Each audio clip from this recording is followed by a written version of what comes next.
ఒక చారిత్రాత్మకమైన ఘట్టం ఆంధ్రప్రదేశ్లో జరిగింది. అదేంటంటే జూలై 8 దివంగత నేత బడుగు బలహీన వర్గాల ఆశాజ్యోతి అయిన రాజశేఖర రెడ్డి గారి జయంతి సందర్భంగా విజయవాడ నడి ఒడ్డున స్వరాజ్య మైదానంలో అంబేద్కర్ గారి 125 ఫీట్ స్టాచ్యూని శంకుస్థాపన ప్రారంభించారు మా యువ ముఖ్యమంత్రి గారు. అయితే ప్రారంభించిందే తడవుగా తెలుగుదేశం నాయకులందరూ గారు గగ్గోలు పడుతున్నారు, నానా హంగామా చేస్తున్నారు. అసలు అంబేద్కర్ గారు ఎవరు? అంబేద్కర్ గారు ఒక కులానికి మతానికి చెందినవారు కాదు. ఆయన కొందరి వాడి కాదు, ఆయన అందరి వాడు.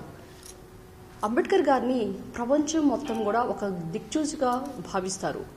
అంబేద్కర్ గారి చిత్రపటాలు కొలంబియాలో, జపాన్లో యూనివర్సిటీలో ఉన్నాయంటే అది అసలుకి ఎంత ఆశ్చర్యం.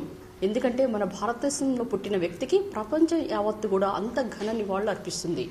మరి మిజోరాం, మేఘాలయ అనే రాష్ట్రాల్లో 90% మంది ఎస్సీలు ఉంటే వాళ్ళకి 50% మాత్రమే రిజర్వేషన్లు ఇచ్చిన దాఖలున్నాయి.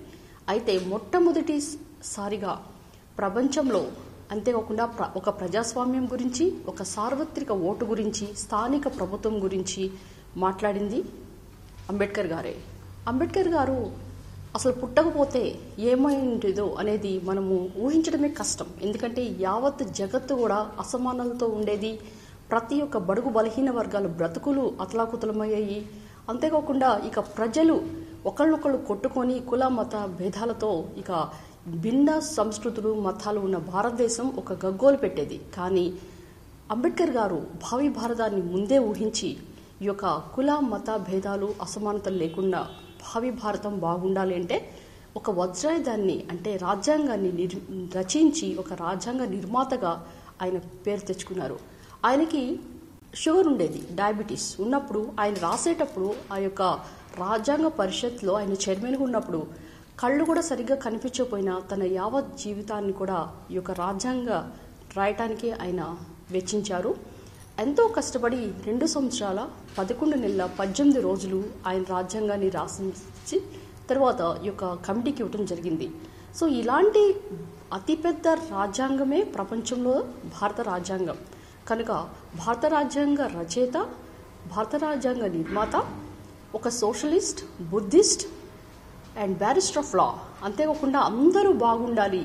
ప్రతి ఒక్క బడుగు బలహీన వర్గాలు అంటే ఎంతమంది అయితే బడుగు పేదలు ఉన్నారో వాళ్ళందరికీ కూడా అధికారం వస్తేనే ఈ యొక్క అగ్రకులాల వాళ్ళ అధికారాన్ని వాళ్ళు ఎదుర్కోగలరని, వాళ్ళందరికీ కూడా ఆర్థికంగా సామాజికంగా న్యాయం జరగాలి అంటే వాళ్ళందరూ బాగా చదవాలి. అంటే ఎడ్యుకేషన్ ఈజ్ ఫర్ ఆల్ అన్నారు డాక్టర్ బిఆర్ అంబేద్కర్ గారు. ఆయన ఇంకో మాట కూడా అన్నారు, ఒక కులం ప్రాతిపదిక మీద ఏ జాతిని కానీ మనని ఏమి నిర్మించలేమని కూడా చెప్పారు. కనుక కులం అనేది పక్కన పెట్టి అందరూ కూడా కష్టపడాలి, బాగా చదవాలి. ఎందుకంటే అంబేద్కర్ గారంటే ఏంటి? ఒక చదువుల ఉద్యమం. అంబేద్కర్ గారంటే ఏంటి? ఒక ఇంగ్లీష్ చదవటానికి ఒక మార్గదర్శకం. ఎందుకంటే నాలాంటి వాళ్ళందరూ కూడా చిన్నప్పుడు అంబేద్కర్ గారిని ఒక స్ఫూర్తిగా తీసుకొని ఇంత పెద్ద చదువులు చదివి మేము అమెరికా, లండన్, స్విట్జర్లాండ్ లాంటి దేశాలన్నీ తిరిగేసి వచ్చాం. ఎందుకంటే నేను చిన్నప్పటి నుంచి కూడా అంబేద్కర్ గారిని ఒక స్ఫూర్తిగా తీసుకొని చదవటం జరిగింది. ఇంకా నేను అంబేద్కర్ మెడికల్ కాలేజ్లో కూడా చదివానని చెప్పుకోవడానికి నాకు ఇంకెంతో గర్వంగా ఉంది. ఎందుకంటే అంబేద్కర్ గారి పేరు మీద ప్రతి ఒక్క యూనివర్సిటీ కానీ లేకపోతే కాలేజెస్ కానీ అంబేద్కర్ గారి పేరు పెట్టుకున్నారంటే అర్థం ఏంటంటే ఆయన ఒక స్టాచ్యూ కూడా ఎట్లా ఉంటుందంటే నుంచొని ఒక చేతిలో రాజ్యాంగాన్ని పట్టుకొని చూపుడు వేలుతో మనకు చూపిస్తుంటారు. అంటే అర్థం ఏంటంటే అదేదో పాయింట్ చేసినట్లు కాదు, అంటే మీరు కరెక్ట్గా మంచి మార్గంలో నడవాలి. తర్వాత ఆయన ఒక దిక్చూస్గా మనం అనుకుంటాం. ఇలాంటి డాక్టర్ బాబాసాహెబ్ అంబేద్కర్ గారిని ఎంత అవమానించారంటే గత ప్రభుత్వం 2015లో ఆయన కొరకు అంబేద్కర్ స్మృతివనం అనుకుంటూ ఎప్పుడైతే కాల్ మనీ సెక్స్ రాకెట్ వాళ్ళ యొక్క గొంతు మీద పీలికల మీదకి వచ్చిందో ఆ టైంలో ప్రకటించడం జరిగింది. తర్వాత 2017-18 మధ్యలో మీరు ఎవరైనా ఈ యొక్క అంబేద్కర్ జయంతి రోజు ప్రతిసారి కూడా మీటింగ్స్ పెట్టి ఎవరైనా కానీ మీరు సలహాలు సూచనలు ఇవ్వండి, ఎలా వేస్తే బాగుంటుంది అనుకుంటూ 6 నెలలు వ్యత్యాసంతో వాళ్ళు కాలక్షేపం చేస్తూనే ఉన్నారు. తర్వాత దానికి ఒక కమిటీ ఏర్పరిచి మాజీ మంత్రులైన రావెల్ కిషోర్ బాబు గారిని ఆయన దాని రూపకల్పనకు తర్వాత దాన్ని ఇంప్లిమెంట్ చేయడానికి నక్కానంద్ బాబు గారిని వేయడం జరిగింది. కమిటీలు వేస్తూనే ఉన్నారు, గ్రాఫిక్స్ వస్తున్నాయి. అయితే మనకి పాతకాలంలో ఒక జాతీయం ఉంటుంది. ఎవరైనా కానీ ఒక మాయగాడు కనిపిస్తే మనం ఏమంటాం, వీడింతేలే, వాడు ఎప్పుడు కూడా అరచేతిలో వైకుంఠం చూపిస్తాడనే జాతీయం ఒకటి ఉండేది. సో ఈ జాతీయానికి అర్థం చంద్రబాబు నాయుడు గారు దాన్ని మోడర్న్ అడాప్ట్ చేసి అదుగో అమరావతి, అదుగో పోలవరం, అదుగో అంబేద్కర్ శృతివనం అనుకుంటూ ఆ జాతీయాన్ని చాలా నాడు తీసుకొచ్చాడు.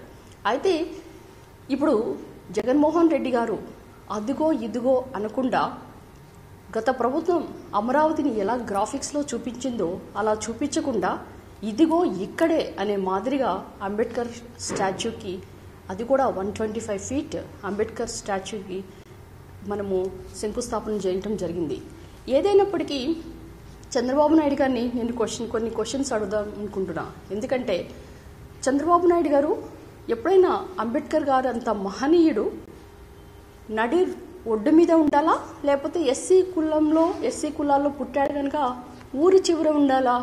మీరు మందడంలో సెక్రటేరియట్స్, మీ సామాజిక వర్గం దగ్గర మీ యొక్క సెక్రటేరియట్స్ దగ్గర నుంచి సీఎంఓ ఆఫీస్ నుంచి కట్టుకున్నారు. మరి అంబేద్కర్ గారి శృతిమలం ఎక్కడ చేస్తారండి? నేలపాడు అంటే ఊరు చివర. అసలు అది ఎక్కడో దిక్కు దివాణం కూడా లేదు. ఇదిగోండి ఈ పిక్చర్, ఏదో 26% కట్టేశామన్నారు. 2018 మార్చిలో దీనికి పునాదులు వేసి కనీసం పిల్లర్స్ కూడా లేపలేదు. ఇలాంటి భాషా భావాలు అంబేద్కర్ గారిని వెన్నుపోటు పోర్చడం అంటే ఈ విధంగా ఉంది. కాదేది కవితకు అనర్హం అంటారు శ్రీశ్రీ గారు. దానికి చంద్రబాబు నాయుడు గారు కాదేది వెన్నుపోటుకు అన్న టైప్లో ఉంది. అయితే ప్రతి ఒక్కళ్ళు కూడా ఇప్పుడు గురిజాడ గారు చెప్పినట్లు కూడా మనం చూసుకుంటే దేశం అంటే మనుషులో, దేశం అంటే మట్టి కాదో, దేశం అంటే మనుషులో అని చెప్తారు. అయితే చంద్రబాబు నాయుడు గారు మాత్రం ఆ జాతీయాన్ని ఎలా వాడతాడంటే దేశం అంటే మట్టి కాదోయ్, దాన్ని ఎస్సీలు అంటే మట్టి బొమ్మలోయ్, ఎస్సీలు ఓటేసే పనిముట్లోయ్ అంటారు. ఈ విధంగా ఎస్సీలని ఎంత వాడుకున్నారంటే ఇక నార్మల్ ఎస్సీస్ని పక్కన పెడితే దళితులు వీళ్ళందరినీ, కానీ జాతిపిత మనకి రాజ్యాంగ రచయిత ఇంత పెద్ద మహానుభావుడికి కూడా చంద్రబాబు నాయుడు గారు వెన్నుపోటు పొడ్చడం అనేది ఇదెంతో హాస్యాస్పదంగా ఉంది. దీన్ని ఎవరు కూడా, బడుగు బలహీన వర్గాలు ఎవరు కూడా మీ యొక్క గ్రాఫిక్స్ చూసి అందరూ ఎంతో సంతోషపడ్డారు. అబ్బా మనకి ఎంత బాగున్న ఈ గ్రాఫిక్స్, ఇంత అద్భుతమైన కట్టడము మనకి చంద్రబాబు నాయుడు గారి హయాంలో అంబేద్కర్ స్మృతివనం అంటే అదొక రీడింగ్ రూమ్స్, లైబ్రరీ, ఆధ్యాత్మిక కేంద్రం, పార్క్, లేజర్ ల్యాంప్స్, ఇవన్నీ చూస్తుంటే ఇంత చారిత్రాత్మక కట్టడం చూసి అందరు కళ్ళు జిగేలమన్నాయి. అది కూడా గ్రాఫిక్ అయినందుకు దళిత వర్గాలు ఎవరు కూడా మిమ్మల్ని క్షమించే స్థితిలో లేరు. మీరు ఇంకా రాజధాని అని చెప్తున్నారు కదా అమరావతిని. అమరావతిలో దళితుల యొక్క అసైన్డ్ ల్యాండ్ లాక్కుంది 4500 ఎకరాలు, మీరు కాదా అని అడుగుతున్నా. ఇక దళితులకి మొన్న ఇస్తున్న ఇళ్ల స్థలాల పట్టాల్లో 30 లక్షల ఇళ్ల స్థలాల పట్టాలు ఇస్తుంటే దానికి హైకోర్టులో అడ్డుకొని మీరు స్టే తెచ్చింది మీరు కాదా అని అడుగుతున్నా. అమరావతిలో 54,000 మందికి ఎస్సీ, ఎస్టీ, బీసీ, మైనారిటీస్కి ఇళ్ల స్థలాలు ఇద్దామనుకుంటే డెమోగ్రాఫిక్ ఇంబ్యాలెన్స్ అనుకుంటూ కోర్టులో కేసేసింది మీరు కాదా అని నేను అడుగుతున్నా. చంద్రబాబు నాయుడు గారు, ప్రజలందరూ మిమ్మల్ని చూస్తున్నారు. ఎందుకంటే మీకు ఇంతకాలం కూడా వాళ్ళు ఎంత బుద్ధి చెప్పినా కానీ వాళ్ళ ఓట్ బ్యాంక్లో ఎన్ని సీట్లు 30 అంటే దగ్గర 23 సీట్లు మీకు కట్టబెట్టినా కానీ మీకు ఇంకా బుద్ధి రాలేదు. మీరు 23 మంది ఎమ్మెల్యేని గత ప్రభుత్వం మీ హయాంలో వైసీపీ ఎమ్మెల్యేస్ మీరు కొని 4 మంత్రి పదవులు వాళ్ళకి ఏకంగా ఇచ్చారు కదా, అది రాజ్యాంగానికి తూట్ల పరచడం కాదా అని నేను అడుగుతున్నా. ఇక జన్మభూమి కమిటీలో ప్రతి ఒక్కళ్ళు కూడా మీరు ఎంత చిత్రవద్ద చేశారంటే ఒక రేషన్ కార్డు రావాలన్నా మీ కండవ వేసుకుంటేనే అవి వచ్చే మాదిరిగా మీరు చేశారు. అందుకే ప్రజలందరూ కూడా మీకు బుద్ధి చెప్పారు. అది ఇంకా మీరు తెలుసుకోవట్లేదు. ఇక ఎస్సీ, ఎస్టీ సబ్ ప్లాన్ నిధులన్నీ కూడా మీ విదేశాలకు వెళ్తున్నప్పుడు మీ యొక్క విమానం ఖర్చులన్నీ ఎక్కడి నుంచి వచ్చినాయి అంటే ఎస్సీ, ఎస్టీ సబ్ ప్లాన్ నిధులన్నీ కూడా మీ విదేశాలకి మీరు అంటే మీ జలసాలకు వాడుకున్నారు. ఇక చాలామంది ఎస్సీ, ఎస్టీ హాస్టల్స్ మూతపడిపోయినాయి. ఎందుకంటే ఆ నిధులు చాలలేదని. తద్వారా చాలామంది ఈ యొక్క బడుగు బలహీన వర్గాలు చదువు కూడా దూరం అవడం జరిగింది. ఇక మీరు ఇంకొక పని ఏం చేస్తారండి, ఎప్పుడైతే అంబేద్కర్ గారి జయంతి వస్తుందో మీరేమో విదేశంలో కూర్చొని డీల్స్ మాట్లాడుకుంటారు. అంటే ఇక అంబేద్కర్ గారు అది కూడా కాకుండా అంబేద్కర్ జయంతి రోజు మీరు దళిత తేజం అనే ప్రోగ్రాం పెట్టారు, మీకు గుర్తుందో లేదో. అంటే ఒక అంబేద్కర్ గారు కాకుండా, బాబు జగజ్జీవన్ కాకుండా దళితులను అన్యాయం చేసిన మీరు దళిత తేజం అవుతారా అని నేను అడుగుతున్నా. అంతేకాకుండా ఇంతమంది మోసం చేసి బడుగు బలహీన వర్గాలని మీరు ఈ యొక్క 2 lakh అంటే దగ్గర 2,000 జాబ్స్ ఉంటే కూడా బ్యాక్లాగ్ జాబ్స్ వాళ్ళకి ఇవ్వకుండా మీరు వాళ్ళకి నిరుద్యోగం అనుకూలంగా చేశారు. మరి ఇలాంటప్పుడు మీరు దళిత తేజం అవుతారా లేకపోతే దళిత ద్రోహి అవుతారా అని కూడా నేను అడుగుతున్నా.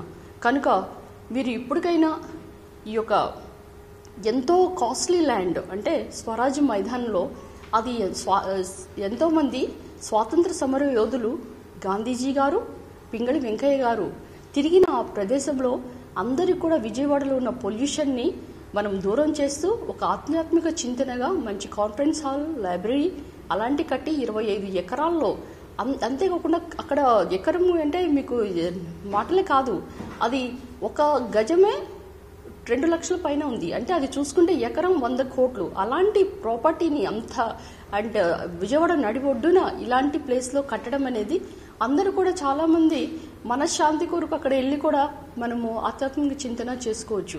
అలాంటి మంచి ఘనత నివాళులు అంబేద్కర్ గారికి జగన్మోహన్ రెడ్డి గారు ఇస్తుంటే దీన్ని కూడా మీరు అడ్డుకుంటారా అని నేను అడుగుతున్నా. ఎవరికైనా మీరు ఒక విషయం గుర్తుపెట్టుకోండి, దళితుల మీద ప్రేమ, అంబేద్కర్ గారి మీద ప్రేమ ఉందంటే అది జగన్మోహన్ రెడ్డి గారికే. దళితుల్ని ఒక ఉపకరణాలుగా పనిముట్లుగా వాడుతున్నారంటే అది చంద్రబాబు నాయుడు. కనుక ఈ వ్యత్యాసాన్ని ప్రజలందరికీ తెలుసు, అదే మీ సిద్ధాంతం. సో ఇక నుంచైనా మీరు బుద్ధి తెచ్చుకొని ఏదైనా సలహాలు సూచనలు ఇవ్వండి. ఎందుకంటే ఇంతకాలం కూడా మీరు మాటలు కోటలు దాటుతాయి మీవి. ఎప్పుడు కూడా ప్రెస్ మీట్లు, సమీక్షలు అనుకుంటూ టైం వేస్తారు తప్పితే ఎప్పుడు కూడా మీ యొక్క చేతలు గడపలు కూడా దాటవు. కనుక మీరు ఇప్పటికైనా రియలైజ్ అయ్యి బుద్ధి తెచ్చుకొని మనకు అంబేద్కర్ గారు దళిత పితామహుడు, మేమెంతో ఆయన్ని గౌరవంగా చూసుకుంటాం. మాకు ఇప్పుడు ప్రతి జయంతి కానీ వర్ధంతి కానీ పూలమాలలు వేసుకొని మా యొక్క భావాలని అంబేద్కర్ గారి స్టాచ్యూలో చూసుకొని మేము ముందుకు వెళ్తాం. అలాంటి అంబేద్కర్ గారికి ఇంత ఘన నివాళి ఆంధ్రప్రదేశ్లో, అది కూడా విజయవాడ నడి ఒడ్డున జరుగుతుంది అంటే ఇక అంతకంటే ఘన నివాళులు ఎక్కడ కూడా ఇవ్వలేదని మరొకసారి గుర్తు చేస్తూ, ఎప్పుడైనా కానీ అంబేద్కర్ గారి ఆశయ సాధనలు జగనన్నతోనే సాధ్యం అనే మాదిరిగా ఈ యొక్క 125 ఫీట్ అంబేద్కర్ స్టాచ్యూని, తర్వాత అక్కడ ఆధ్యాత్మిక చింతనతో కట్టే కాన్ఫరెన్స్ హాల్ కానీ, రీడింగ్ రూమ్స్ కానీ, లైబ్రరీస్ కానీ తొందరగానే కంప్లీట్ చేసుకొని జగనన్న చేతుల మీదుగానే మనం త్వరలో అది ఓపెన్ చేద్దామని, మీరందరూ కూడా దానికి నిదర్శనంగా ఉంటారని కోరుకుంటూ సెలవు తీసుకుంటున్నా. ధన్యవాదాలు.